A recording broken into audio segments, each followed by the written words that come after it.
van de reageren. Če je to šprosno nad beste? Trainee seo Uist Gaelic the Uist Gaelic. Gaelic. Okay. But I'll answer it in English, so that everybody understands. Do you want me to? I'll move from language to language, if that's all right. The question was, what is spirituality to me? Is that right? Yes. Always answer a question with a question. What is spirituality? Yeah? That's my first thought. What is spirituality? Since the 60s, spirituality, the concept of spirituality has changed dramatically on these islands, in my opinion. Everything I say here today is my opinion, my belief. I'm not saying it's right. It is what works for me. So what is spirituality? As I say, it has changed since the early 60s with the New Age, where spirituality became a belief in other religions, non-Christian, especially the Indian gods. A belief in the esoteric, more so than it was from the beginning of the 20th century. From the 60s onwards, it took hold with your tarot, Ouija boards and other things, which was looked upon really as a game. But what they didn't realise what they were opening themselves up to. My mother was Roma. My father was Irish and Danish. So, as far as the esoteric was concerned, perhaps my mother might have believed in the tarot cards but would not practice them. It's interesting that people read tea leaves here on the islands, which comes from the Roma tradition. But for me personally, spirituality is not a belief in ghosts, because I don't believe ghosts exist. Spirits do exist. The spirit leaves when we die and goes to hopefully heaven. So my belief is rooted in faith, in Christianity, is rooted in spirituality. That's its foundation. Beliefs of the islanders, the oral traditions, the oral history is rooted in spirituality. I'll give you an example.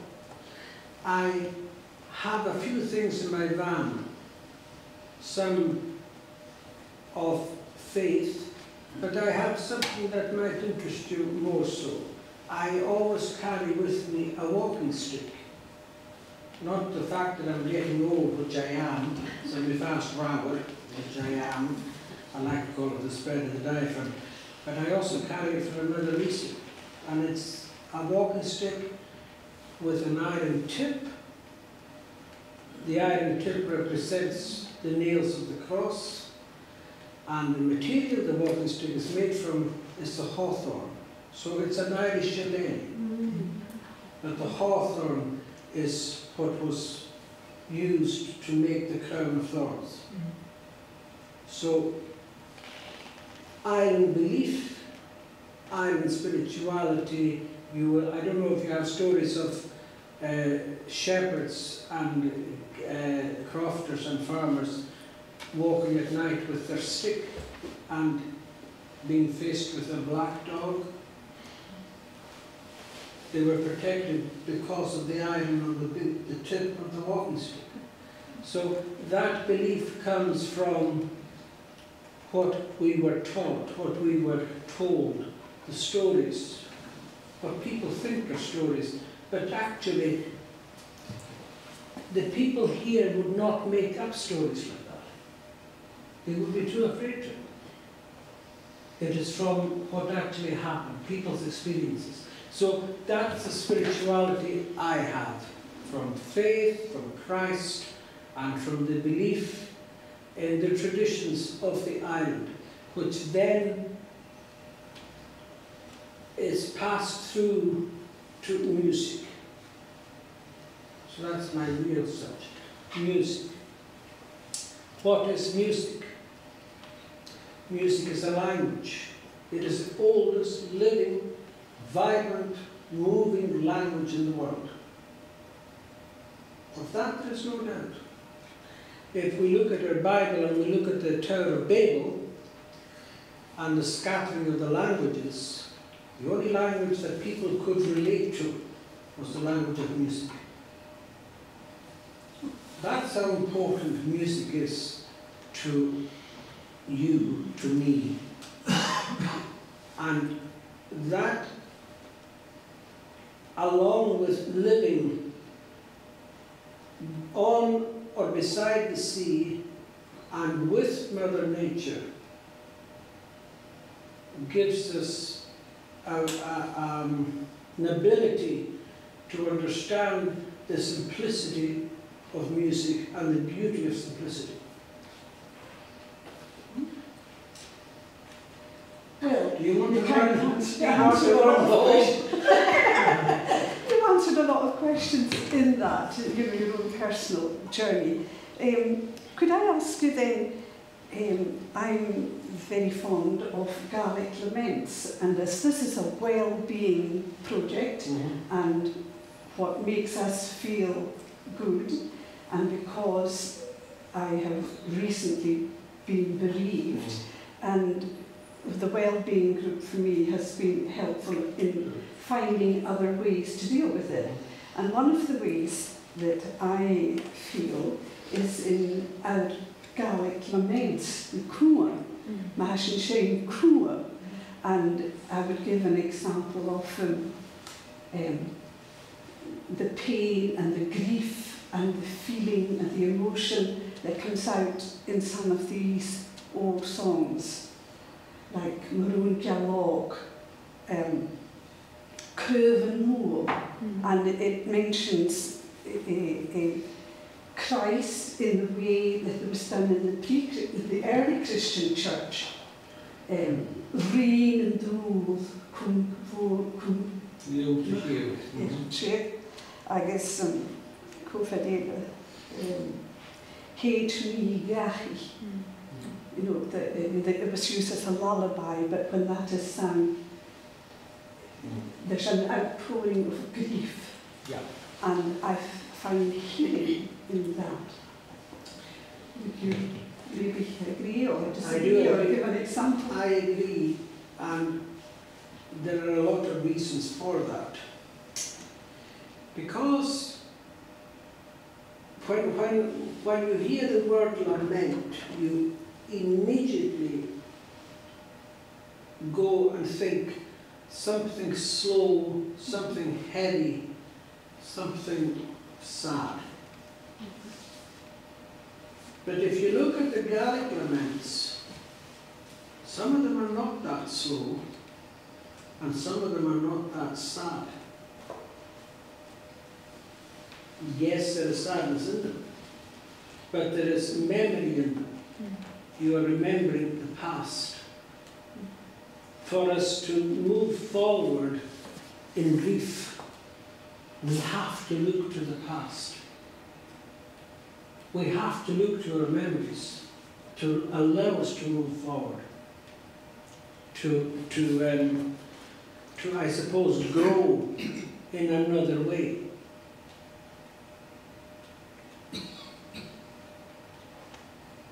Uist Gaelic is a fine example of that, where she has a love for two people,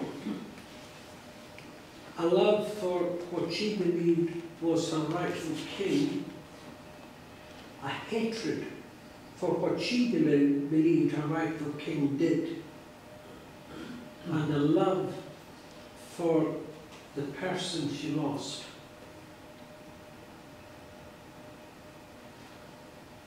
And there is something else in that song, and it's a humility. In one of the last verses,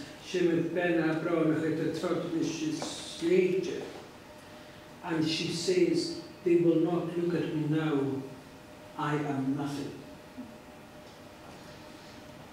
So she has brought herself right back, almost to the beginning of her life. So there's a huge amount of mixed emotions there. A massive amount of mixed emotions. And the other thing that's very interesting in that song, she describes his beauty. She describes his clothes. She describes what kind of clothes made him look attractive to women. But it is a lament. So there is joy, there is hope, there is sadness, but there is always hope at the end of it.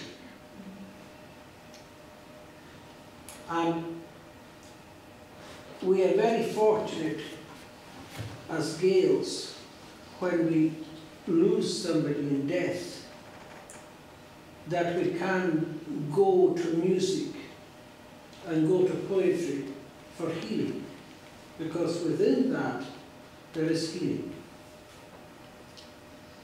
That is my belief. There is healing in music and there is healing in poetry, if we only allow ourselves to open ourselves up to it. And sometimes it's very interesting. I believe that Evan Shishloch was her name Mary, Cathy? Marion Chisholm, who wrote the song, who composed it. Like many others, many other laments, that's the only one she ever composed. The minister who composed Mangeti Hinijib, another example. Out of grief comes something so beautiful, it touches your soul whether you believe it or not. You're so fortunate. And you realise I've kissed the bride.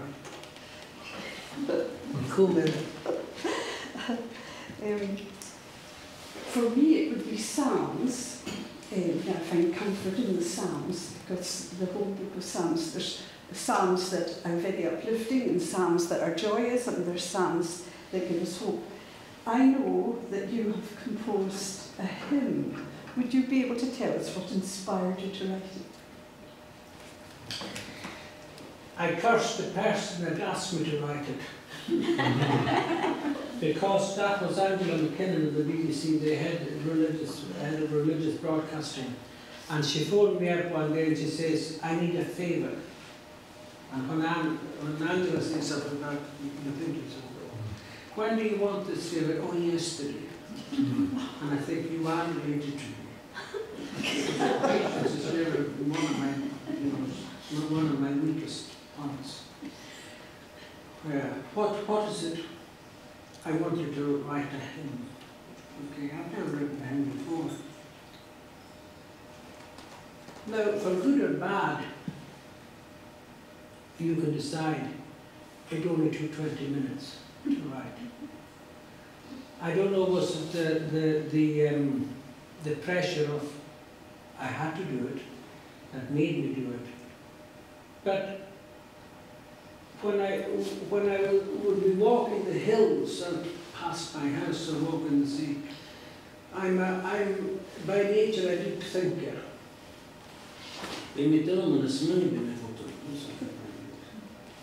I'm always planning. And years before that, I had seen the eagle, the golden eagle, fly above me, soar above me. And I was thinking, that is spiritual. The eagle is spiritual. Because not only is it a majestic bird, but it is used as the symbol of St. John the Evangelist. A lot of your lecterns are of eagles. And the lamb that I got stolen, which infuriated me, obviously, when Angela asked me to write that, I thought of the eagle and the lamb and the hills. The lamb, of course, being the Lamb of God. So there's your faith and your spirituality immediately. And then from the top of the hill, I could see the Matter, and I could see the Atlantic Ocean. And on the hill, I could see the Otter. I could see the corn growing in the Matter. And when I thought about that, it just came. It wasn't. Was it inspired? I don't know. Seamus, you're a prolific composer of song, music. Is it an inspiration, or is it something deeper? I don't know. Some people, some bards write in the middle of the night. They wake up and it's there. You know, it's not in their dreams. I don't know. So that piece, Vergedes Diels Largeniers, the Skills Kjornahing, a Gahanor which in Vanyef, a man and shine to him. Ruchunis min Horn, the scope of Try, is Kacker Chimbergu, and Doran down, Kushpenbag, a man and shine to him. A Ork and Wake or is the name, the film Blow Huan, I own the Nachas in Hume. What was there in the Nachas in Hume? A man and shine to him. In Macharay have cork a fast, go spear a Horchton trade, a hummus beer Horchton drain, a hummus Bangladesh drain, a man shine to blue.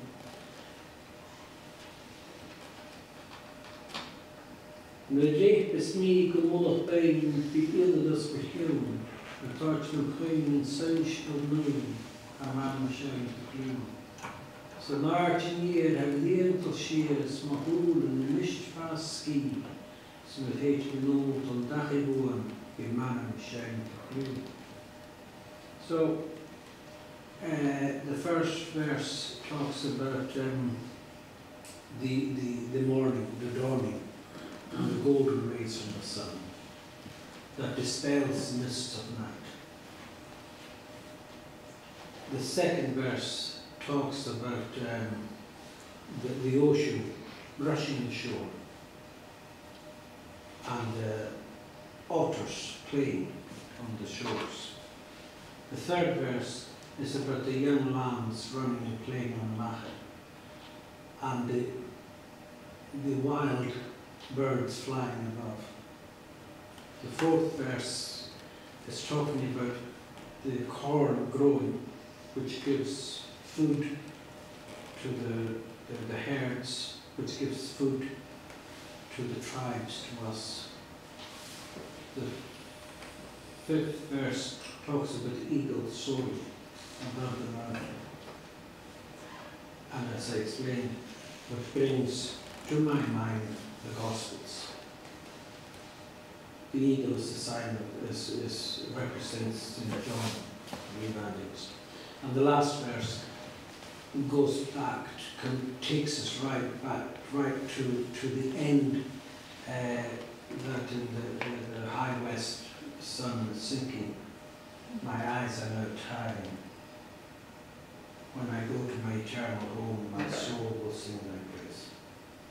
So, there was something when I was telling you about something came into my mind. It'll come back to me. But then I went to Anna Wendy Stevenson and I said, oh, Anna Wendy, I said, I wanted to write a tune. Oh, she said, I said, there are the words. That's a translation. I've never done that before. I said, it'll take you 5 minutes.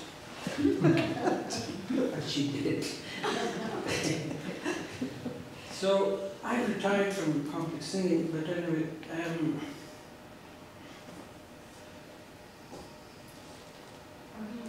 I'm very shy. So the tune she wrote was, how do you do it?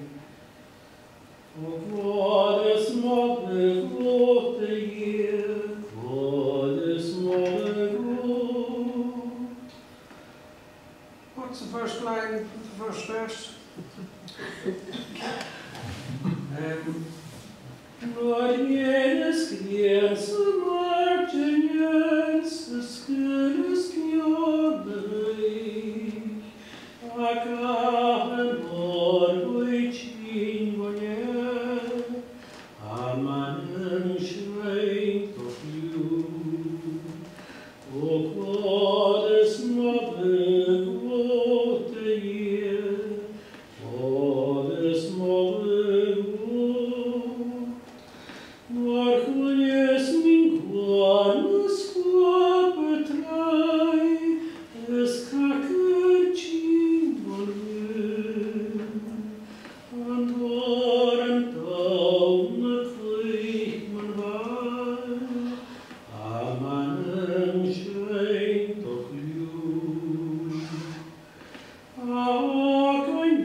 That piece, for me, represents the life of the islands. It represents the spirituality and the faith of the islands.